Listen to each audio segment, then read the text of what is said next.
Hi hello ನಮಸ್ತೆ, ಎಲ್ಲರೂ ಹೇಗಿದ್ದೀರಾ? ಚೆನ್ನಾಗಿದ್ದೀರಾ? ಯಾರೆಲ್ಲ ಪ್ರೋಮೋ ನೋಡಿದ್ರಿ ಕಲರ್ಸ್ ಕನ್ನಡದ್ದು ಬಿಗ್ ಬಾಸ್ ನೆನಪಾಯ್ತಾ? ನನಗೂ ನೆನಪಾಯಿತು. ಲಾಸ್ಟಲ್ಲಿ ನನ್ನ ಕಣ್ಣಲ್ಲಿ ನೀರೇ ಬಂದುಬಿಡ್ತು. ಯಾಕಂದರೆ ರಕ್ಷಿತಾ ಅವರು ಮಾತಾಡುವಾಗ ನಮ್ಮ ಮನೆಯ ಸದಸ್ಯರೇ ಮಾತಾಡಿದಾಗ ಆಗುತ್ತೆ. ಅಂದರೆ ಅವರು ಅಷ್ಟು ಕನೆಕ್ಷನ್ ಇಟ್ಕೊಂಡಿದ್ದಾರೆ. ತುಂಬ ಖುಷಿಯಾಯಿತು ನನಗೆ.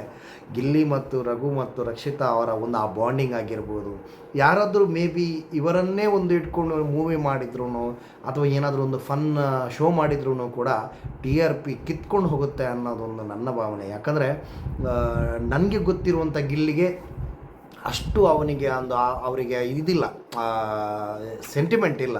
ಬಟ್ ರಕ್ಷಿತಾ ಅವರ ಮಾತು ಕೇಳಿದ ಕೂಡಲೇ ಇಡೀ ಕರ್ನಾಟಕನೇ ಒಂದು ಸಾರಿ ಕಣ್ಣಂಚಿನಲ್ಲಿ ನೀರು ಬಂತು ಅಂತ ನನ್ನ ಒಂದು ಅನಿಸಿಕೆ. ಅಷ್ಟು ಚೆನ್ನಾಗಿತ್ತು ಪ್ರೋಮೋ.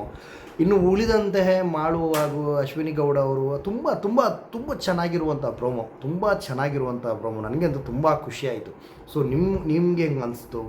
ಕಲರ್ಸ್ ಕನ್ನಡ ಇನ್ನೊಂದು ಸರಿ ಟಾಪಲ್ಲಿ ಬರುತ್ತಾ ಟಿ ಆರ್ ಪಿಯಲ್ಲಿ ಅಂತ ನೋಡಬೇಕಿದೆ. ಯಾಕಂದರೆ ಬಿಗ್ ಬಾಸ್ ಆದ ಮೇಲೆ ಮೇ ಬಿ ನನ್ನ ಪ್ರಕಾರ ಕಲರ್ಸ್ ಕನ್ನಡದ ಟಿ ಆರ್ ಪಿ ತುಂಬ ಕುಸಿತ ಕಂಡಿತ್ತು. ಬಟ್ ಇವಾಗ ಈ ಒಂದು ಪ್ರೋಮೋ ಕಲರ್ಸ್ ಕನ್ನಡದ ಕಲರ್ಸನ್ನೇ ಚೇಂಜ್ ಮಾಡ್ಬೋದಾ?